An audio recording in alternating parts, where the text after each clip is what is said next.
오늘 하박국 본문을 가지고 선하신 하나님을 신뢰하라는 제목으로 함께 은혜를 나누겠습니다. 하나님 앞에 우리가 살아가면서 누구나 이런 질문을 합니다. 하나님, 왜 제 기도에는 침묵하십니까? 제가 뭐 잘못했나요? 제가 뭘 잘못했는지 알려주십시오.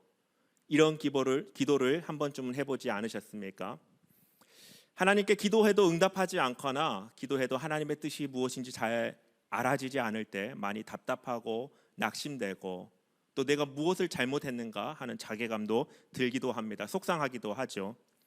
그런데 저는 이 질문 자체도 너무나 귀한 질문이라고 생각합니다. 실패한 믿음이 결코 아닙니다. 왜 이렇게 하나님께, 하나님 왜 내 기도에 응답하지 않으십니까? 왜 제가 뭐 잘못했나요?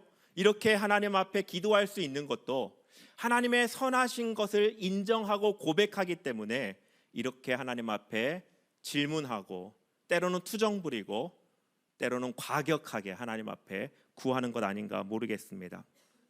하나님의 선하심과 공의를 믿기 때문에, 그러나 현실에서는 그것이 무엇인지 잘 받아들여지지 않기 때문에 그 괴리감 때문에 하나님 앞에 왜라는 질문으로 나아가곤 합니다. 이런 질문 하박국 선지자도 했던 것 같습니다. 우리가 하박국 잘 알면서도 자주 다루지 않는 그런 선지서이더라고요. 하박국 선지자도 이렇게 질문합니다. 왜 하나님 가만히 계십니까? 왜 하나님 악한 자가 형통한 것을 방관하십니까? 그걸 가만히 내버려 두실 수 있으십니까? 정말 하나님 그러실 거예요? 어쩌면 이런 마음이 있었는지도 모르겠습니다. 하박국서를 우리가 잘 살펴보면 하나님과 선지자의 대화로 이루어진 것을 알 수 있습니다. 총 3장으로 구성이 되어 있죠. 1장과 2장에는 먼저 하박국이 하나님께 질문하고 또 하나님이 그 질문에 대해서 답하는 형식으로 2번의 대화가 오갑니다. 먼저 처음에 하박국이 묻죠.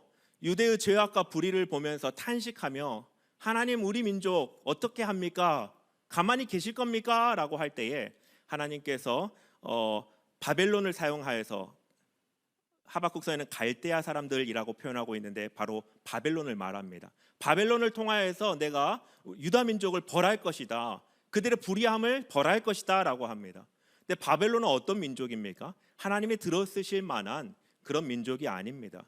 더 악하고 더 하나님께 범죄한 그런 민족입니다.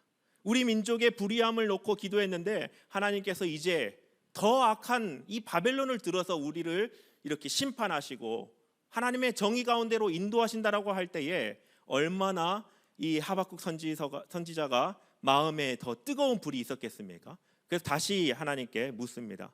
하나님, 어찌해서 더 악한 자를 들어 사용하십니까? 그 악한 자들을, 더 악한 자들을 통하여서 의로운 자를 삼키시는 것을 보고 계실 겁니까? 라고 이렇게 질문할 때 하나님께서 바벨론도 심판할 것이다 라고 말씀하십니다. 그들의 교만과 그들의 폭력과 또 우상 숭배에 대해서 5번 화 있을지어다 라고 말씀하시면서 그들을 또한 역시 내 진노 아래에 있다, 모든 불의에 대해서, 모든 죄에 대해서 내 진노 아래에 있다라는 하나님의 공의를 하박국 선지자에게 말씀해 주시죠. 그때 하박국 선지자의 심령이 어땠을까요? 현실은 완전히 무너져 버렸지만, 그래서 하나님 앞에 반문하고 왜 그렇습니까? 라고 할 때에 하나님이 그에게 말씀하시고 깨닫게 해주시고 하나님의 신뢰하고 붙잡을 수 있게 해주심으로 이제 하박국 선지서는 노래하기 시작합니다. 이것이 하박국 3장입니다. 하나님의 크심을, 위대하심을, 그의 일하심을 가지고 노래하며 기도합니다. 오늘 우리가 함께 읽은 말씀은 바로 그 기도의 내용의 마지막 결론입니다. 우리 17절과 18절 다시 한번 읽어볼까요?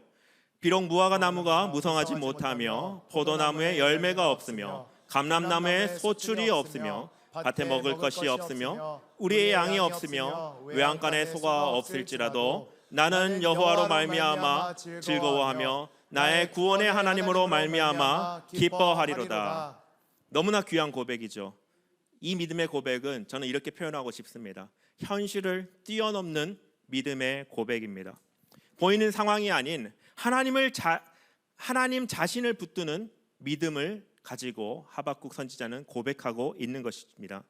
우리는 어떻게 그러면 이 하박국 선지자와 같이 현실을 뛰어넘어서 우리와 함께 하시는 하나님을 붙잡고 나아갈 수 있을까요?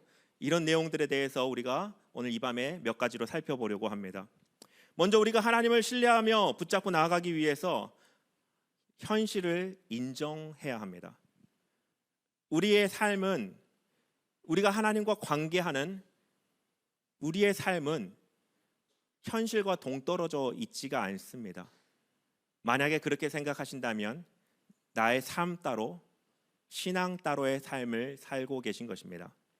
17절을 보면 하박국은 현실을 외면하지 않는 모습이 나타납니다. 부정하지 않습니다. 아무것도 없더라고 토로합니다. 무화과 나무에도 나무에 열매가 아예 없습니다.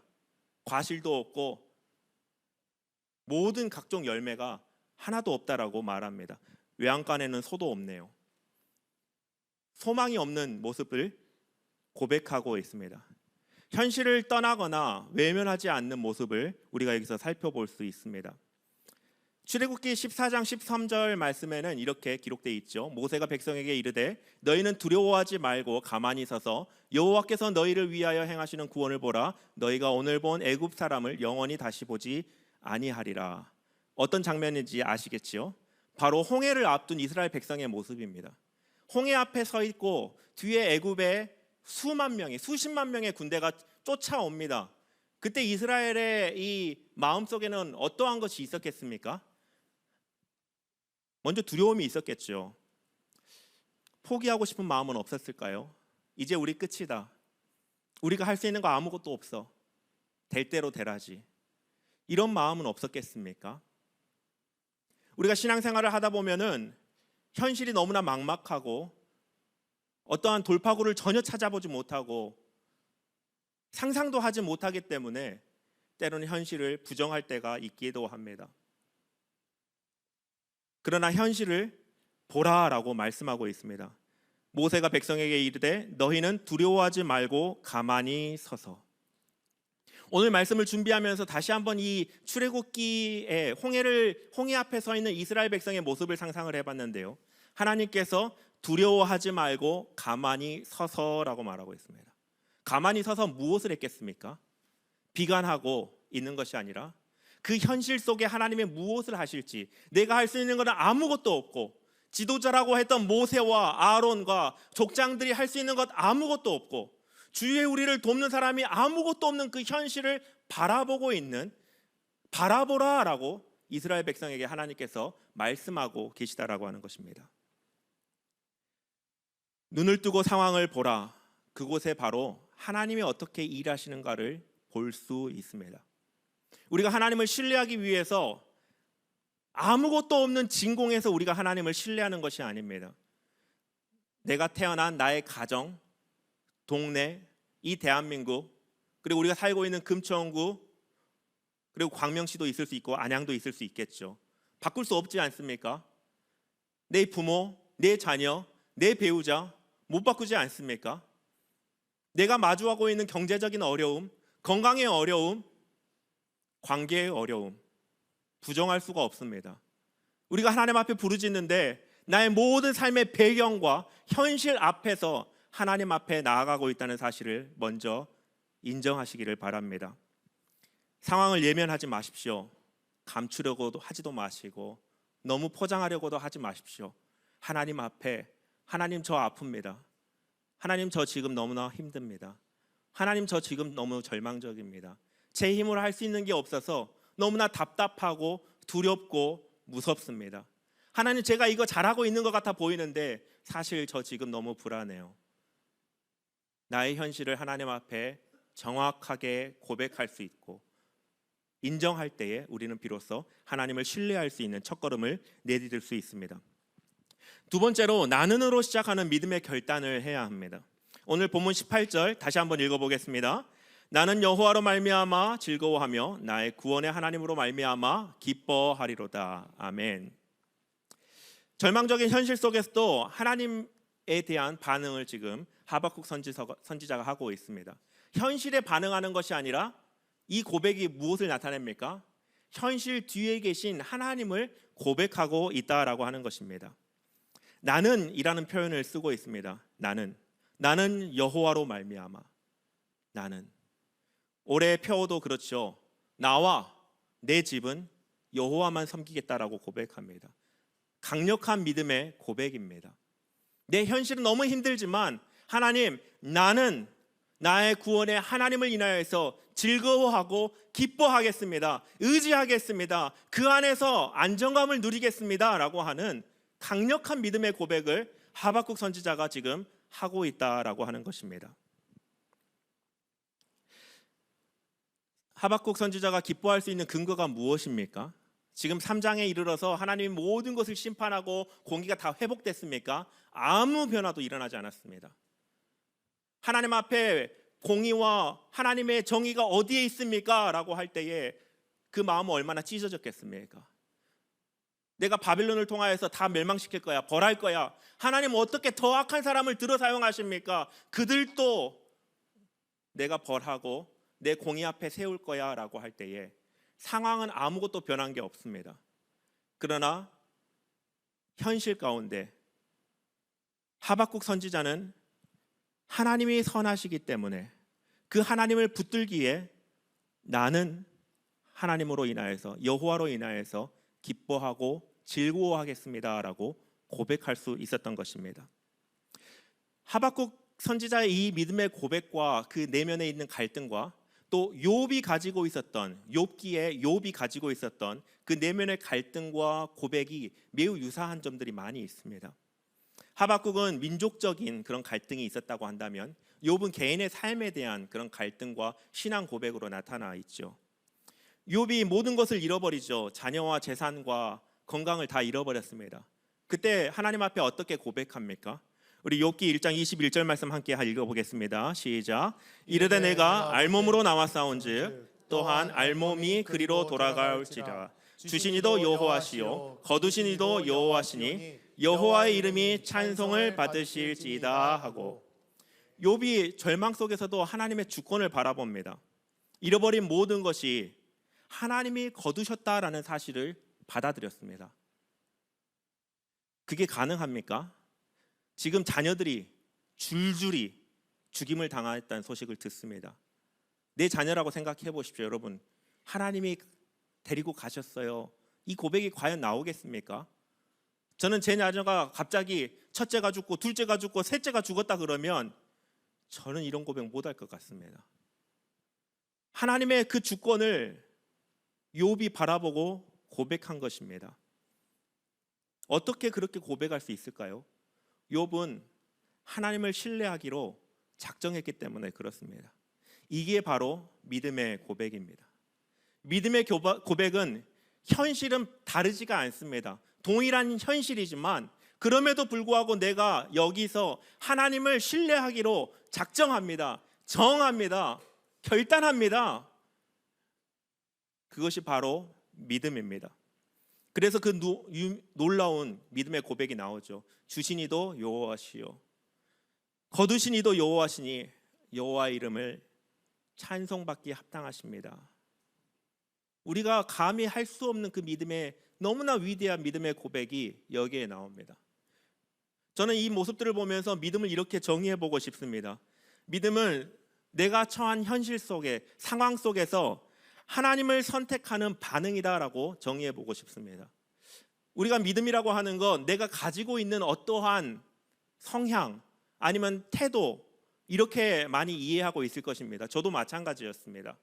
오늘 말씀을 이렇게 준비하고 묵상하고 연구하다 보니까 믿음이라고 하는 것은 내가 처한 그 순간순간에 하나님을 선택하기로 선택하는 그 결단이 바로 믿음이더라고요. 누가 믿음으로 행합니까? 눈에 보이지 않는 것이, 잡혀지지 않는 것이 있을지라도 하나님의 뜻이면 내가 가겠습니다라고 선택할 수 있는 사람이 바로 믿음의 사람이다라고 하는 것이죠. 내가 하나님을 선택한다고 결단하더라도 때로는 현실에 아무런 변화가 없을 수도 있습니다. 왜냐하면 현실을 바꾸기 위해 내가 하나님을 선택한 것이 아니기 때문입니다. 잘 기억하십시오. 현실을 바꾸려고 내가 하나님을 선택한 게 아니라 내 현실에서 내가 하나님을 선택한 것입니다. 목적이 다릅니다. 현실을 바꾸려고 한다면 내가 처한 현실에 집중해 방점이 있겠지만, 내가 처한 현실에서 하나님을 선택한다라고 하는 것은 하나님의 방점이 있습니다. 이런 믿음의 결단 속에 하나님이 일하시죠. 이런 믿음의 결단이 나의 마음의 태도를 바꾸고 시각을 바꿉니다. 그리고 하나님의 기쁘신 뜻 가운데로 나의 삶을 인도해 가기 시작합니다. 현실 속에서 역사하시는 선하신 하나님, 그 하나님에 대한 하나님을 신뢰하고자 하는 그 믿음의 결단이 이 밤에 있었으면 좋겠습니다. 또 마지막 세 번째로는 주 여호와는 나의 힘이시다라고 고백해야 됩니다. 이 믿음의 고백은 주 여호와는 나의 힘이시다라는 고백입니다. 하나님은 현실의 결과로 평가할 수 있는 분이 아닙니다. 내 삶에 하나님이 얼마나 도와주셨는지에 따라서 하나님은 평가받으실 만한 분이 아니세요. 하박국 선지자는 그 민족 가운데, 아니면 그 주변 열국 가운데 일어난 일을 가지고 하나님을 평가하지 않았습니다. 하박국은 하나님으로 현실을 해석하고 있습니다. 다시 한번 말씀드리겠습니다. 하나님은 현실의 결과로 평가받는 분이 아니십니다. 하나님으로 인하여서 이 세상이 평가되고 보여져야 하는 것이죠. 그래서 우리는 믿음의 고백을 해야 됩니다. 주님은 나의 힘이십니다 라고 말이죠. 여러분에게 주님이 힘이 되십니까?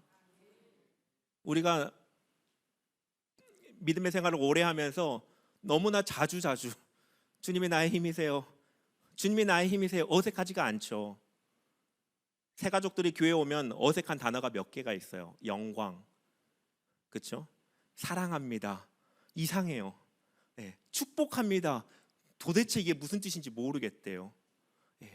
마찬가지 아닌가요? 주님이 나의 힘이십니다.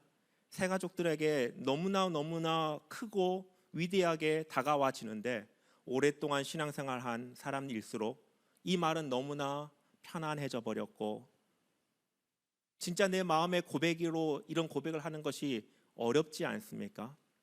저도 수없이 주님밖에 없습니다라고 고백하지만 주님밖에 없지 않은 나의 모습을 많이 발견합니다. 그거 말고도 많이 있더라고요. 내가 의지하는 게.